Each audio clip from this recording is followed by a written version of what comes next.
They say blood is thicker than water, but in my family, it felt more like blood was thicker than common decency. My name is Rachel, and I've always been the black sheep, not because I was a troublemaker, but because my success somehow became a weapon against me. We grew up in a modest, middle-class home. Money was always a tightrope walk, but I busted my tail to carve out a different life. A scholarship to a top-tier university, a high-powered job in finance, and now, at 32, I'm living a life I once only dreamed of. I'm not rolling in dough, but I'm secure.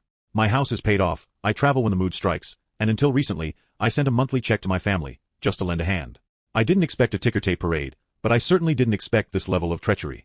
The red flags were there all along, flapping in the wind like warning signs. My mom had a soft spot for my brother, Mark, the perennial golden child, who could do no wrong. He flitted between jobs, a master of shirking responsibility, yet somehow he was always trying his best, while I was too obsessed with work, or thought I was better than everyone. My sister, Lisa, was a virtuoso of passive aggression. She'd remind me that money can't buy happiness, with a sugary smile, conveniently forgetting that she had no qualms cashing my checks when her rent was overdue. And Dad? He was the silent accomplice, always siding with Mom, never once sticking up for me, never calling out the blatant favoritism. But despite it all, I kept trying. Holidays. I arrived bearing gifts. Family dinners. I picked up the tab. Anytime one of them needed a lifeline, I was there. I clung to this naive hope that if I just kept giving, they'd finally accept me. Instead, they decided to deliver a masterclass in how little I mattered. It all came crashing down at a holiday gathering, a casual affair at my parents' house. We were gathered around the dining table, picking at my mom's notoriously overcooked turkey, when I made a cheerful comment, "Can't wait for the reunion tomorrow. It'll be great to see everyone." The silence that followed was deafening. Then, Mark let out a snort. "What? The reunion was yesterday." I blinked, bewildered. "What?" Lisa, ever the queen of subtle cruelty, sipped her wine with a smirk. "Yeah, it was yesterday. Didn't Mom tell you?" My gaze locked onto my mother, my heart starting to pound. "You told me it was on the 23rd. She shrugged, a picture of feigned innocence. "Oops. Must have gotten the dates mixed up." Mixed up?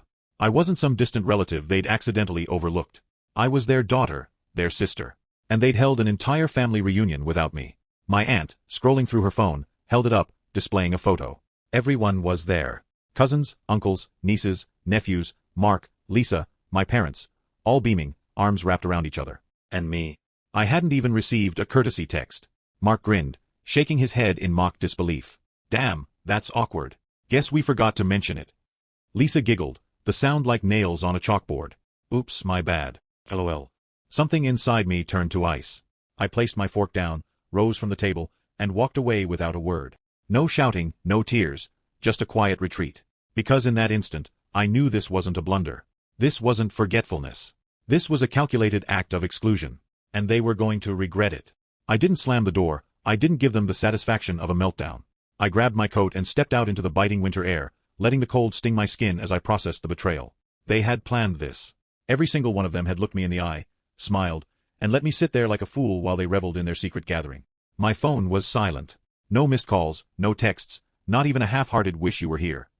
I wasn't even an afterthought. A dull ache settled in my chest, but I pushed it down. I'd spent years pretending their favoritism didn't wound me, that their jabs and cold shoulders didn't leave scars. But this was a declaration. I should have just driven away, cut them out of my life then and there. But I didn't. I wanted to see how far they'd push this charade. After a few minutes, I forced myself to return. The laughter inside continued, oblivious. I re-entered the dining room, my presence barely acknowledged. My mother was slicing pie, my father refilling his wine, Lisa and Mark whispering conspiratorially. I sat back down. Lisa raised an eyebrow. "Thought you left." I met her gaze, my expression unreadable. "Why would I leave? It's just a silly mistake, right?" Her smile was slow and knowing. "Of course. Just a little mix-up." Mark snickered. "You're taking this way too seriously. It's not like we did it on purpose." I leaned back, my voice deceptively light. "You all had an entire family reunion. Everyone was there. Food, drinks, decorations, a venue, invitations. But not one of you remembered to text me? You expect me to believe that?" My mother sighed dramatically, the picture of long-suffering patience. "Rachel, don't be like this. It's the holidays. Let's not ruin the mood over a simple mistake." A simple mistake. I glanced around the table, watching them avoid my eyes, waiting for me to, as always, brush it off. The expectation hung in the air, thick and suffocating. This was the part where I was supposed to concede, to pretend I wasn't gutted. Not this time. I picked up my fork, twirling it idly. "You know," I said, my tone still light, I've been thinking a lot about those monthly checks I send you all. That got their attention. Lisa straightened. My mother's eyes flickered with something akin to panic. My father, finally looking up, asked, "What about it?" I set the fork down gently. "I just find it interesting. I help pay Lisa's rent, cover Mom and Dad's medical bills, even send Mark money for whatever he does these days. And yet, somehow, I wasn't important enough to be invited to the family reunion." Silence. Lisa forced a nervous laugh. "Oh, come on. You're not actually mad about this, are you?" I didn't answer. Mark, however, scoffed. "Look, you're acting crazy. It was just a mix-up. Nobody's out to get you. And besides," he added, waving his fork, "you're doing fine. It's not like you need the reunion. You've got your fancy job, your nice house, your perfect little life." There it was. The jealousy, the bitterness, the resentment that had simmered beneath the surface for years, disguised as jokes and backhanded compliments. I smiled, a cold, brittle thing. "You're right, Mark. I do have a great life." Lisa's look was sharp. "Rachel, don't be petty." I let out a soft hum of amusement. "Petty? You mean like throwing an entire family reunion and conveniently forgetting to invite me?" No one spoke. Then, Mark rolled his eyes. "Oh my God, you are so dramatic. You always have to act like a victim, don't you?" He shoved another bite of food into his mouth, shaking his head. "Whatever. You'll get over it. Just like you always do." And then, the words that sealed their fate slipped out. "Besides," he added, wiping his mouth, "I already ordered those new Jordans with the money you send me every month. You wouldn't actually cut us off over something this stupid, right?" The room went deathly quiet. My mother's eyes widened, Lisa stiffened, my father cleared his throat awkwardly. Mark, oblivious, just grinned. "I mean, come on. You wouldn't do that to your family." And just like that, the decision was made. I set my napkin down, folded my hands neatly, and smiled. "Wouldn't I?" Mark's grin faltered. He blinked, waiting for me to laugh it off, to reassure him I was just joking. But I wasn't. The silence stretched, heavy and suffocating, as realization dawned. My mother opened her mouth, then closed it. Lisa shifted, her fingers tightening around her fork. My father finally met my gaze, an unreadable expression in his eyes. Mark, on the other hand, scoffed, his voice dripping with forced confidence. "Oh, come on," he said. "You're not actually serious." I tilted my head slightly, watching him squirm. "You think I'd keep sending you money," I said slowly, "after you all pulled this?" Lisa forced a short, nervous laugh. "Rachel, you're being ridiculous. You know Mark didn't mean it like that." "Oh." I leaned forward slightly, resting my elbows on the table. "Then how did he mean it?" Mark let out an exasperated sigh and tossed his napkin onto the table. "Jesus, you are so sensitive. You're acting like we murdered your dog or something. We just forgot, okay? You're making a huge deal out of nothing." I nodded thoughtfully. "Right. Just a little mistake." My mother jumped in then, her voice saccharine sweet. "Rachel, honey, we love you. You know that. We're family." She reached across the table, placing her hand over mine. "Let's not let a simple misunderstanding ruin that." I stared at her hand, then at her face. The carefully constructed mask of motherly concern. The same mask she'd worn every time she dismissed my feelings, every time she'd brushed off their favoritism. And I realized something. They weren't sorry for what they'd done, they were sorry because I was finally standing up for myself. I pulled my hand away. "You know, it's funny. I wonder how different this conversation would be if I didn't send you all money every month." My father cleared his throat. "Rachel." I held up a hand. "No, really. Would any of you even be trying to smooth this over if I weren't your personal bank account?" No one answered. Lisa had the audacity to look offended. "That's not fair. We care about you." I let out a soft laugh. "You care about what I can do for you." Mark rolled his eyes. "Oh my God, here we go again. You always have to play the victim. Maybe we didn't invite you because we didn't want to deal with this exact kind of drama." I arched an eyebrow. "Then you won't have to deal with it anymore." The tension in the air shifted. My mother's expression flickered with unease. My father looked down at his plate, pretending to be uninterested, but I saw his fingers tighten around his fork. Lisa's mouth pressed into a thin line. And Mark just laughed. "Oh please. You're not going to cut us off. You're too nice for that." I smiled. "I guess you'll find out." Mark's face fell. I stood up, smoothing my dress, and grabbed my purse. The whole table watched me like I was about to detonate a bomb. "Rachel," my mother said, her voice edging toward panic now, "don't be rash. We're family. You don't just turn your back on family." I turned to look at her, my expression unreadable. "You all turned your backs on me a long time ago." With that, I walked toward the door. "Wait," Lisa blurted out, scrambling to her feet. "You're not actually serious, right? You're not really cutting us off. I opened the front door. The cold air rushed in, a welcome contrast to the suffocating atmosphere of the house. I looked over my shoulder, my voice calm, almost casual. Enjoy the shoes, Mark. And then I stepped outside, closing the door behind me. I barely made it to my car before my phone started buzzing. I let it go to voicemail. Then Lisa. Ignored. Then, surprise, Mark. I smirked to myself, shaking my head as I climbed into the driver's seat. That didn't take long. I wasn't even out of the driveway when the first text came in. Okay, Very funny. You made your point. Can you send the money now? I rolled my eyes and put my phone on silent. The drive home was peaceful. For the first time in years, I felt a strange sense of freedom. I didn't have to play the role of the nice one anymore. The one who always forgave, always gave, always put up with their nonsense. I was done. But they were just getting started.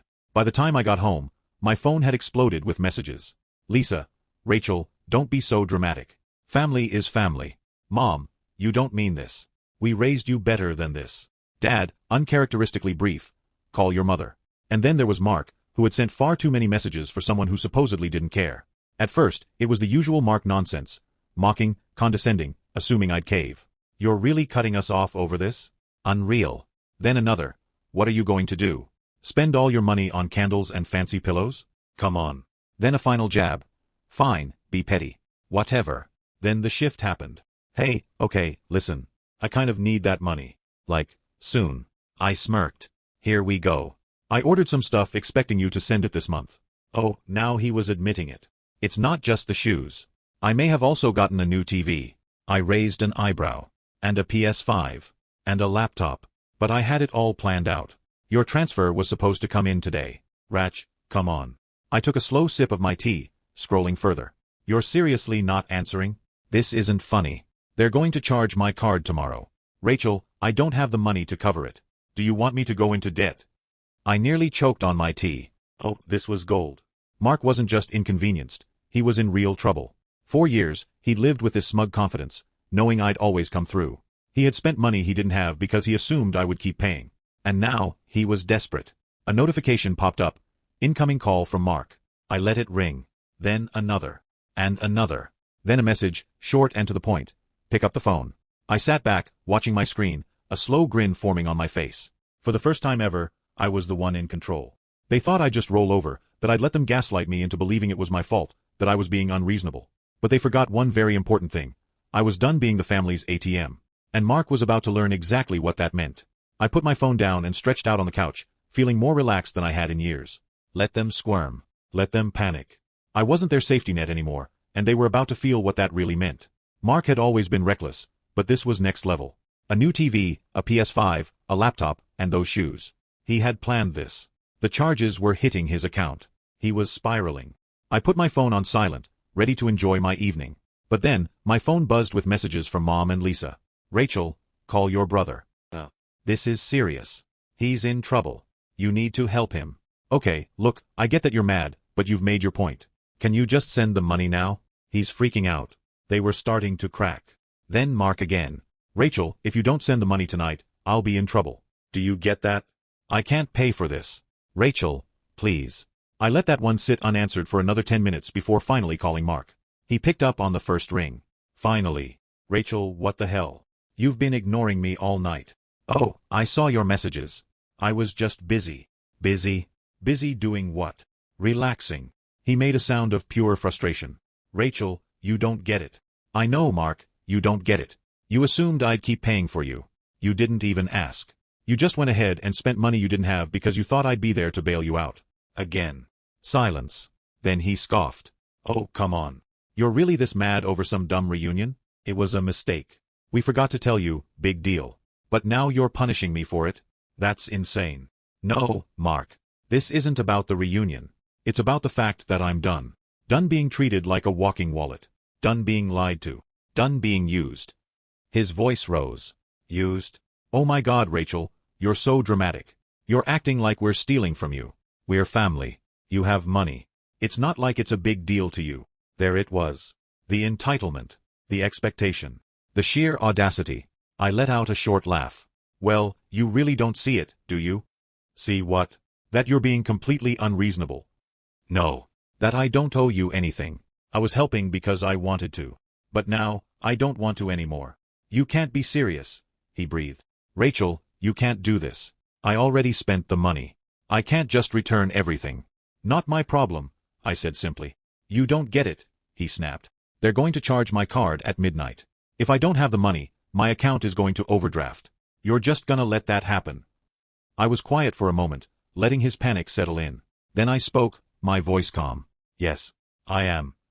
He let out a strangled laugh, like he couldn't believe what he was hearing. Rachel, come on. Just this one last time. Just send it, and I swear, I'll never ask again. I sighed. That's what you said last time. And the time before that.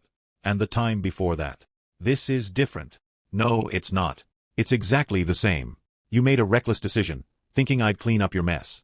But I'm not doing that anymore. Rachel, his voice cracked slightly. Please. I almost felt a twinge of sympathy. Almost.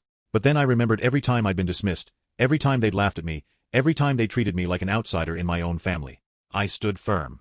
You'll figure it out, I said. Good luck. Then I hung up. Within seconds, my phone started buzzing again. I ignored it. Then a message from Lisa. What did you just say to him? He's freaking out. I didn't answer. Then Mom, Rachel, you are being cruel. He's your brother. You have to help him. No, I didn't. And finally, another message from Mark. You're gonna regret this. I smiled, turned off my phone, and went to bed. Let him panic. Let them all panic. Because for once, I wasn't the one losing sleep over it. The next morning, I woke up to a ridiculous number of missed calls and messages. Mark, Lisa, Mom, one after another, all trying to get me to cave. But I had already made my decision. I wasn't backing down. I took my time getting out of bed, made myself a nice breakfast, and scrolled through my messages while sipping my coffee. Most of them were the same. Guilt-tripping, whining, and demands. But then I saw something new. Mark, Rachel, I swear to God if you don't send the money, I'll come to your house myself. I raised an eyebrow. Oh, a threat now. Then another message, this one from Mom. Mark is on his way over. Please just talk to him. I set my cup down. So that was how they wanted to play it. Fine. Let's play. About an hour later, just as I was finishing up some work, my doorbell rang. I already knew who it was. I opened the door to find Mark standing there, looking like an absolute mess. His hair was disheveled, his shirt was wrinkled, and there were dark circles under his eyes. He had clearly not slept. Rachel, he said, trying to keep his voice steady. We need to talk. I crossed my arms and leaned against the doorframe. Talk about what? I thought I made myself pretty clear last night. His jaw tightened. Look, I messed up, okay? But I need you to help me out this one time.